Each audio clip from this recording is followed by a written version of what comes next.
Welcome to our comprehensive guide on how to prevent anyone from sending message requests in X.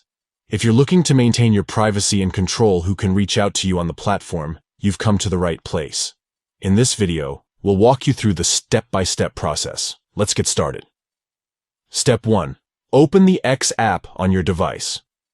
Once the app is open, you'll be taken to the main screen. Step 2. Look for the account icon, typically located in the top right corner of the screen. Tap on it to access your account settings. Step 3. In the Account Settings menu, tap on Settings and Support. This action will open a drawer with additional options. Step 4. From the drawer, locate and tap on Setting and Privacy. This will take you to a new screen where you can adjust various settings. Step 5. On the new screen, tap on Privacy and Safety and select Account Information. This section contains settings related to your account's privacy and safety. Step 6. Within the Account Information section, find and tap on Direct Messages.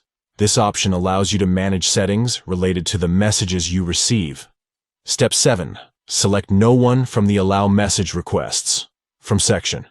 By choosing this option, you're preventing anyone from sending you message requests on X. Well done. You have successfully configured your X settings to prevent anyone from sending you message requests, allowing you to have better control over your communication on the platform. Thank you for watching, and may your X experience be private and secure.